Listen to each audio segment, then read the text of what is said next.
미션 15 구글 폼으로 예습 수준을 점검하는 퀴즈를 생성하는 방법을 설명하겠습니다. 노트북 LM 채팅창에서 소스 강의안을 바탕으로 예습 수준을 점검할 객관식 퀴즈 10문제 생성해줘.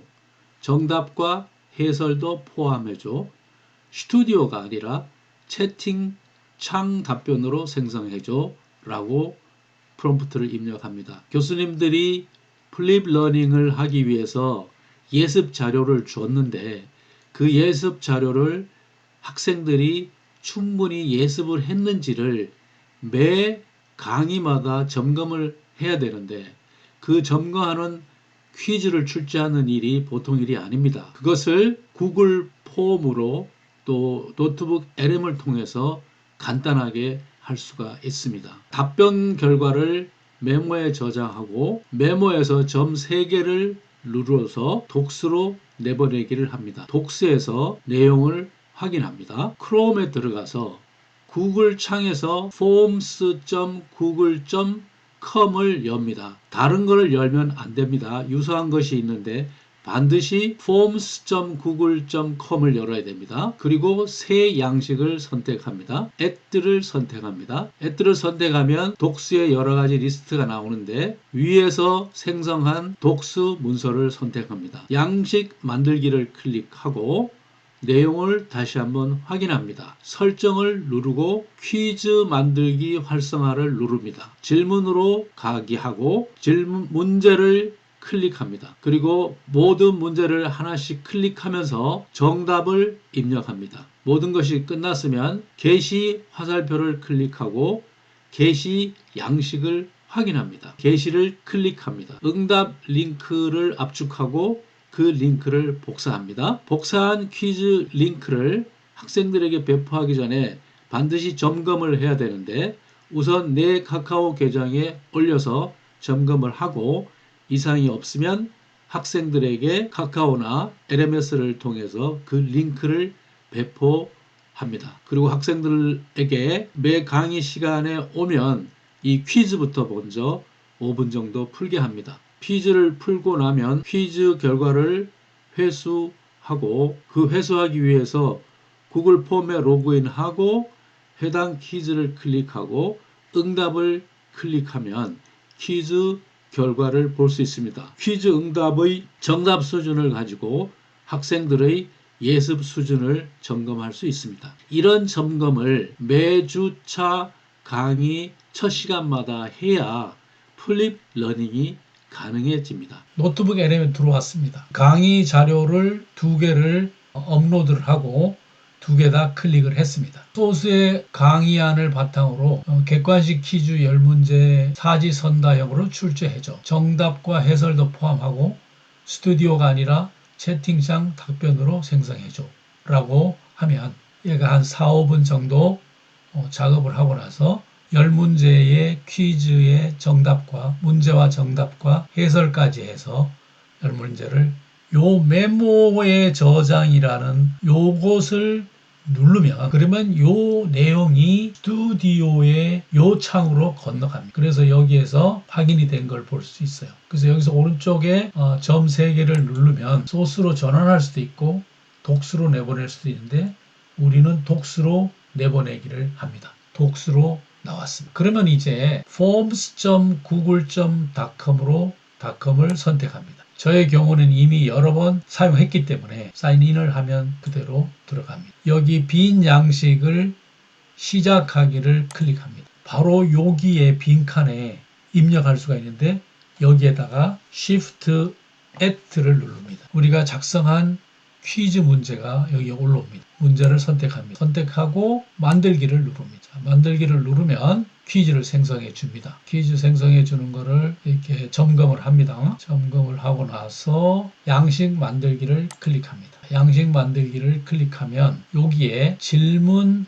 응답, 설정이라고 있는데 퀴즈인 경우는 여기 설정을 눌러야 합니다. 설정을 누르면 화면이 나타나는데 여기에 퀴즈를 활성화해. 제출 후 바로 공개라든가 몇 가지 그대로 디폴트 값을 둬도 상관이 없습니다. 그리고 다시 질문으로 클릭을 합니다. 질문을 클릭하면 퀴즈가 뜨는데 문제 부분을 클릭을 하면 이 문제 부분이 마킹이 되면서 정답을 입력하게 됩니다. 1번 정답 4번, 2번 정답 3번, 9번은 2번이 정답입니다. 10번은 3번이 정답입니다. 정답이 모두 끝났습니다. 게시를 클릭합니다. 저장을 하면 응답자 링크를 여기에서 단축키를 누르기를 복사를 합니다. 제대로 됐는지 확인하기 위해서 카톡을 열고 이 단축키를 여기다 붙여 놓고 내용을 보니까 퀴즈가 제대로 출제가 됐습니다. 그래서 1번은 희소성이 정답이고 2번은 1억 5천만 원이 정답이고 정답을 체크할 수 있도록 된 거를 볼 수가 있습니다. 이제 학생들이 퀴즈를 모두 응답을 했어요. 응답 결과를 확인을 해야 됩니다. 여기 이제 응답이 없는데 응답이 있으면 이제 응답 결과가 쭉 나타나고 점수도 확인할 수가 있게 됩니다. 예습 점검을 할 수 있는 퀴즈에 AI를 이용한 그리고 구글 폼을 이용한 자동화를 손쉽게 할 수 있는 것을 여러분들이 보셨습니다. 제이슨은 자바스크립트 오브젝트 노테이션 객체 기록이라는 뜻인데 제이슨과 AI에 대해서 설명드리겠습니다. 데이터 형식은 컴퓨터 간의 정보를 주고받기 위해서 약속된 데이터 기록 방식입니다. 모든 프로그래밍 언어, 파이썬, 자바, C++에서 읽고 쓸 수 있는 독립적인 표준이 제이슨입니다. 이 제이슨은 크랙포드라는 사람에 의해서 대중화되었습니다. AI 시대에 프롬프팅에 이 제이슨이 유용한 이유가 있습니다. LLM은 제이슨 구조를 명확하게 이해합니다. 물론 LLM이 자연어도 이해를 하지만 이 자연어는 AI가 제한으로 받아들일 수는 있지만 명확성이 떨어집니다. AI에게 명령을 할 때 프롬프트의 모호성을 제거해주는 장점이 있습니다. 자연어는 AI가 제한으로 받아들이긴 하지만 명확성이 떨어지는 데 비하여 제이슨은 AI에게 반드시 지켜야 할 사양으로 인식이 됩니다.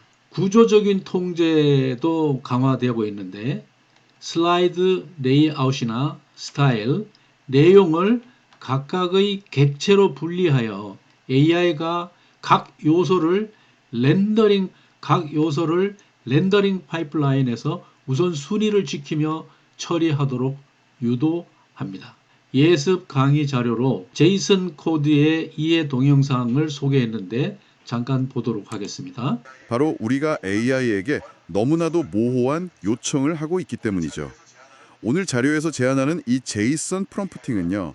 AI랑 그런 애매한 관계가 아니라 아주 명확한 계약 관계를 맺는 것과 같아요. 제이슨에 대해서 설명하는 동영상을 꼭 보시면 이해가 쉬울 것입니다.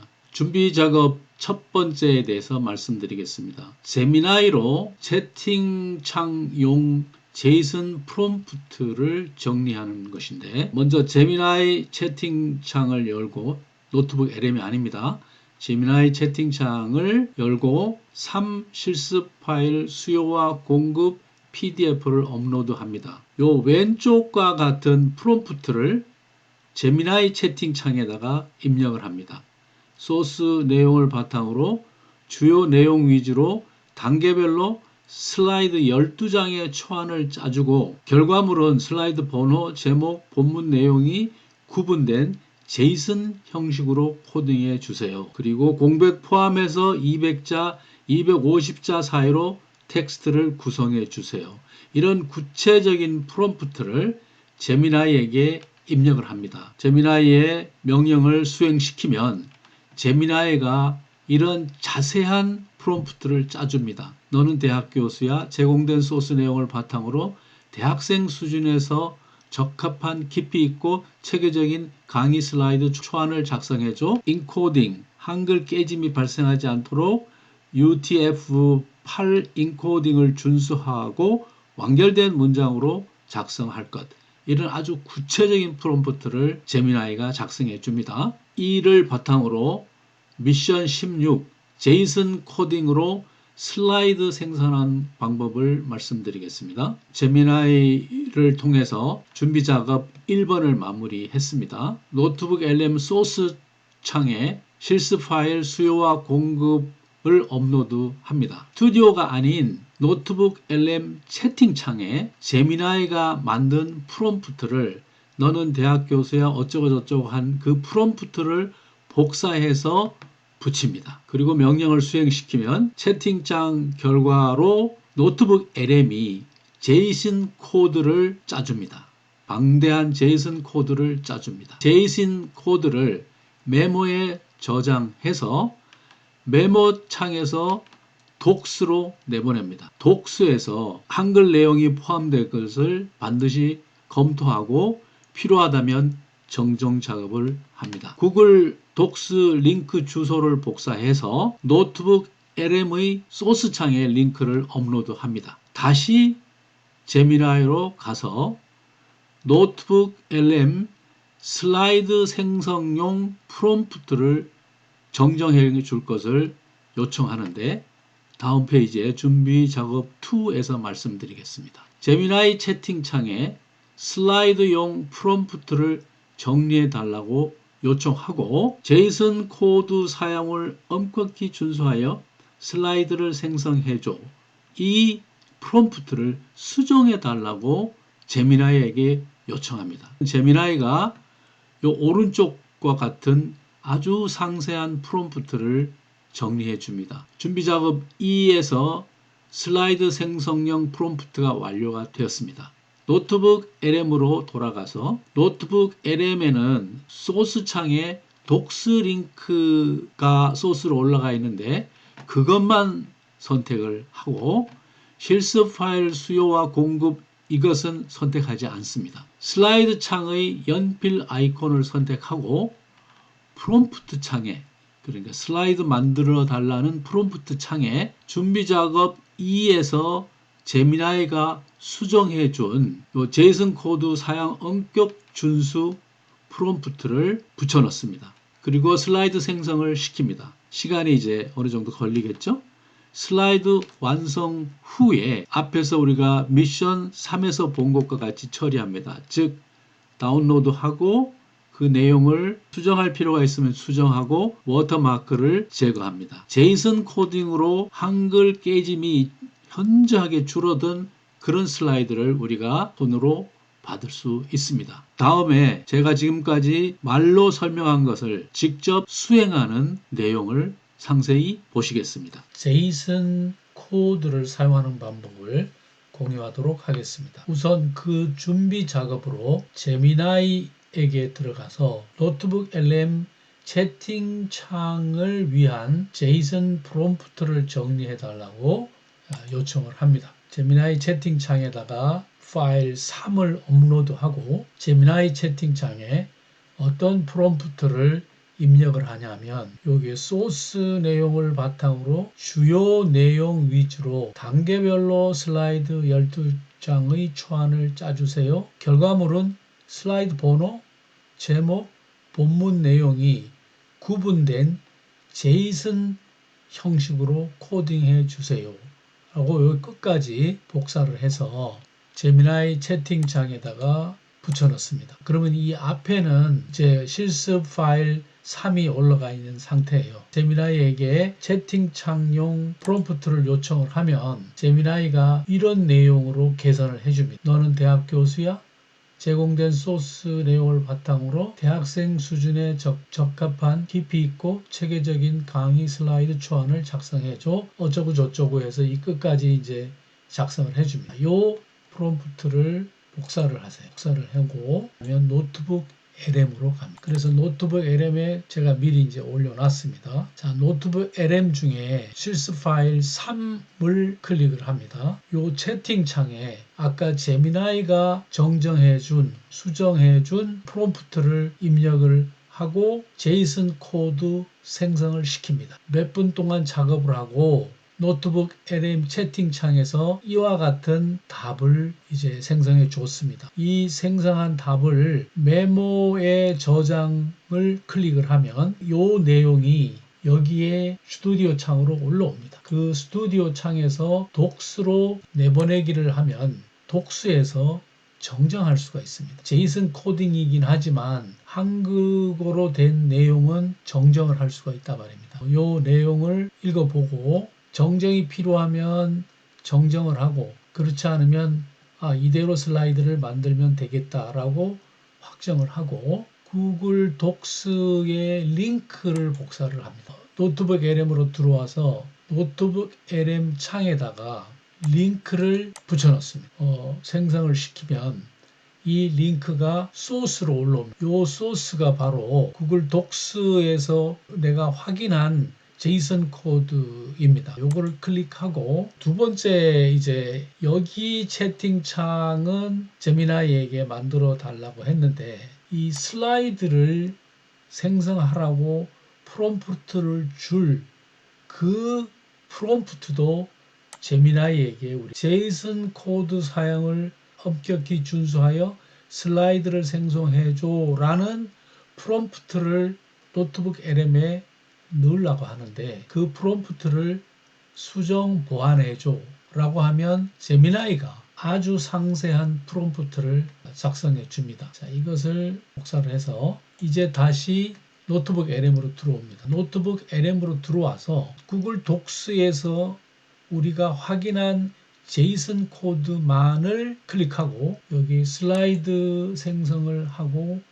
여기에다가 제미나이가 만들어준 개선된 프롬프트를 입력을 합니다. 그리고 여기서 생성을 누르면 그러면 잠을 지난 후에 제가 미리 만들어 놨습니다. 제이슨 코드로 생성된 실습 파일 3의 개선된 슬라이드를 만들어줍니다. 슬라이드 내용을 보면 훨씬 스마트한 그리고 학생들이 공부하기 좋게끔 텍스트가 매 슬라이드당 200개가 들어있는 그런 슬라이드를 만들어준 것을 볼 수가 있습니다. 12페이지까지 만들어줬어요. 그래서 이것은 제이슨 코드를 구글 독스에서 텍스트 내용을 확인했기 때문에 일반 슬라이드를 생성해 달라는 그 슬라이드 결과보다는 한글 깨짐이 훨씬 줄어들어 있는 것을 볼 수 있습니다. 그래서 이것을 이제 PDF나 파워포인트로 다운로드 받아서 강의 슬라이드로 사용하거나 아니면 동영상을 만드는데 사용하면 되겠습니다.